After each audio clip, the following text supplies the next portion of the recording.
खबर का रुख कर लेते हैं। बड़ी खबर आपको बता दें, शिक्षक बहाली का रिजल्ट जारी कर दिया गया है।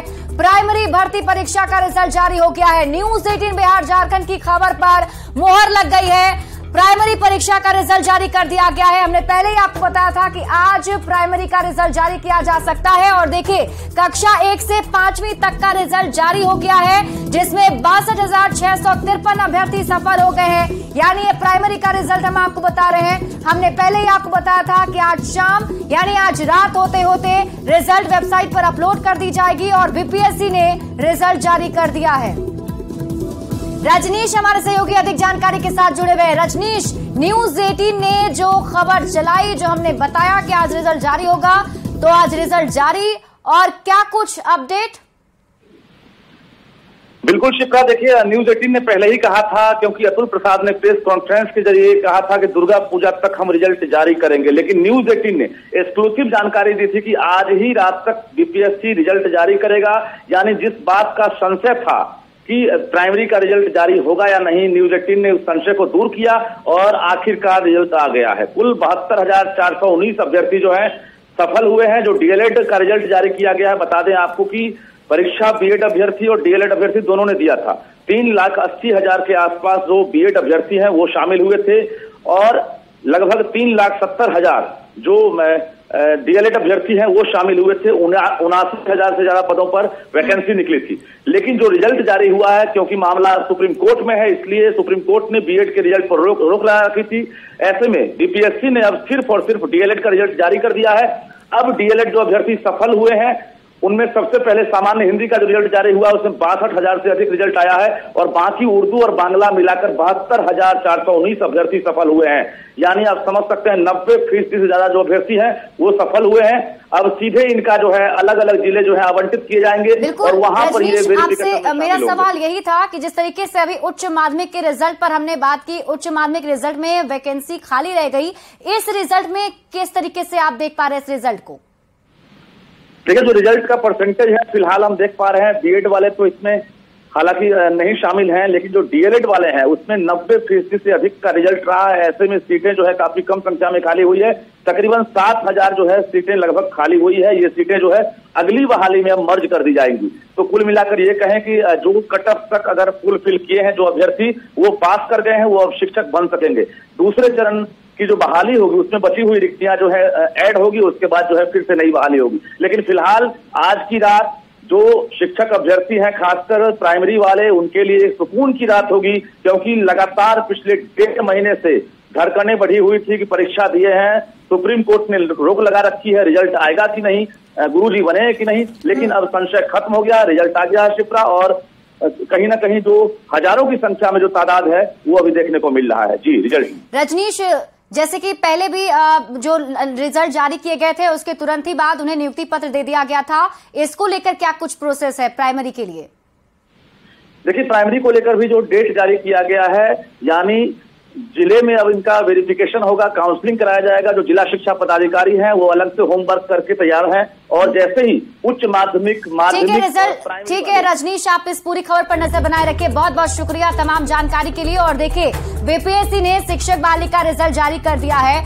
हालांकि कई विषयों में शिक्षकों के ढेर सारे पद जो है वो खाली रह गए, जिसका असर निश्चित रूप से छात्रों की पढ़ाई पर पड़ेगा। ये हम उच्च माध्यमिक की बात कर रहे हैं। सबसे पहले आप ये रिपोर्ट देख लीजिए, फिर खबर तो समझिए।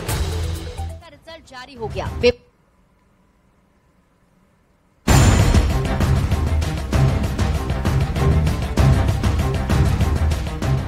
बिहार में शिक्षक बहाली का रिजल्ट जारी हो गया। बीपीएससी ने 17 अक्टूबर से रिजल्ट जारी करने की प्रक्रिया शुरू की और 18 अक्टूबर को बीपीएससी के अध्यक्ष अतुल प्रसाद खुद मीडिया के सामने आए। अतुल प्रसाद ने अपनी पीठ थपथपाई और कहा कि बीपीएससी ने सारे आरोपों को गलत साबित करते हुए रिकॉर्ड समय में रिजल्ट जारी कर दिए। जो हम जिला आवंटन कर पाए हैं इतने कम समय में, इसका श्रेय जाता है हम लोगों के टेक्नोलॉजी को यूज करने का। 1,22,324 अभ्यर्थी हम लोग के सक्सेसफुल हुए हैं। 1,22,324 टोटल हैं। और अगर हम लोग थ्योरेटिकल मैक्सिमम देखें, मतलब कहने का यह है कि कुछ कुछ विषय में अभ्यर्थी बहुत कम है, वैकेंसी ज्यादा। स्वाभाविक है कि उससे अधिक हम दे ही नहीं सकते जितने अभ्यर्थी हैं। बिहार में कुल 1,70,461 पदों पर बहाली निकली थी, जिसमें प्राथमिक यानी कक्षा 1 से 5 में कुल 79,943 पद पर बहाली हो रही, लेकिन प्राथमिक में मात्र 72,419 अभ्यर्थी ही पास हुए। माध्यमिक यानी कक्षा 9 से 10 में कुल 32,916 पद पर बहाली निकली थी, लेकिन माध्यमिक में भी मात्र 26,204 अभ्यर्थी पास हुए। वहीं उच्च माध्यमिक यानी कक्षा 11 और 12 में कुल 57,602 पदों पर बहाली निकली थी, लेकिन पास हुए मात्र 23,701 अभ्यर्थी। मतलब जितनी वैकेंसी थी उतने लोग पास नहीं हो पाए। अब सवाल है कि नौकरी की कमी है, वैकेंसी निकली तो सीट खाली क्यों रह गई? अगर शिक्षकों की विषयवार बहाली की बात करें तो हिंदी में कुल खाली पद 3,221, पास हुए 525। अंग्रेजी में रिक्तियाँ 3,535, पास हुए 2,323। संस्कृत में खाली पद 1,289, पास हुए 258। उर्दू में रिक्तियाँ 1,749, पास हुए 145। बांग्ला में खाली पद 27, पास हुए सिर्फ 1। मैथिली में रिक्तियाँ 158, पास हुए 48। केमिस्ट्री में खाली पद 4,799, पास हुए 1,072। फिजिक्स में खाली पद 3,032, पास हुए 682। भूगोल में रिक्तियाँ 1,033, पास हुए 279। समाज शास्त्र में रिक्तियाँ 1,434, पास हुए 148। अर्थशास्त्र में रिक्तियाँ 997, पास हुए 406। मनोविज्ञान में खाली पद 2015, पास हुए 99। पाली में रिक्तियाँ 29, पास हुए 7। फारसी में खाली पद 305, पास हुए सिर्फ 5। दर्शन शास्त्र में खाली पद 170, पास हुए सिर्फ 47। प्राकृत में रिक्तियाँ 80, पास हुए सिर्फ 6। मतलब पास होने वाले अभ्यर्थियों की संख्या कम होने से अब भी कई सीटें खाली रह जाएंगी, जिसका सीधा असर छात्रों की पढ़ाई पर पड़ेगा। सवाल है कि वैकेंसी ज्यादा तो अभ्यर्थी कम क्यों? बीपीएससी का कहना है कि इसमें हमारी कोई गलती नहीं है। एसटीईटी के एग्जाम समय पर नहीं हुए, जिसकी वजह से अभ्यर्थियों की संख्या सीटों के मुताबिक पूरी नहीं हुई। अगर उच्च माध्यमिक की बात करें तो 57,602 पदों पर बहाली निकली थी, लेकिन फॉर्म भरा था मात्र 37,000 अभ्यर्थियों ने, और उसमें से भी केवल 23,701 अभ्यर्थी पास हुए।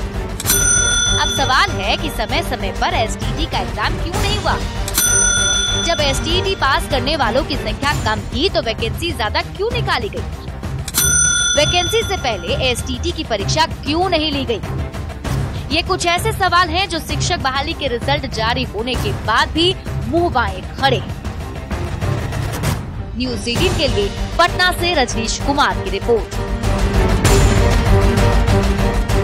तो देखिए, रिकॉर्ड समय में रिजल्ट जारी जरूर कर दिए गए, लेकिन अभी भी स्थिति वही है कि कई सारे जो वैकेंसी हैं वहां पर रिक्तियां खाली रह गई हैं। ऐसे में छात्रों के सामने अभी भी दिक्कत वही है कि उनके सामने शिक्षक की उपलब्धता नहीं होगी, और जब शिक्षक होंगे ही नहीं तो बच्चों को पढ़ाएंगे कैसे? इस पर हम आपको अब आगे समझाते हैं कि आखिर वैकेंसी खाली क्यों रह गई।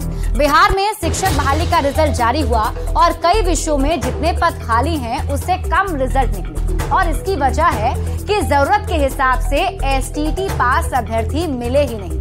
मतलब ये कि जो अभ्यर्थी हैं वो ज्यादा संख्या में थे ही नहीं। आपको बता दें कि 13 साल में अभी तक सिर्फ 3 बार एसटीईटी की परीक्षा हुई।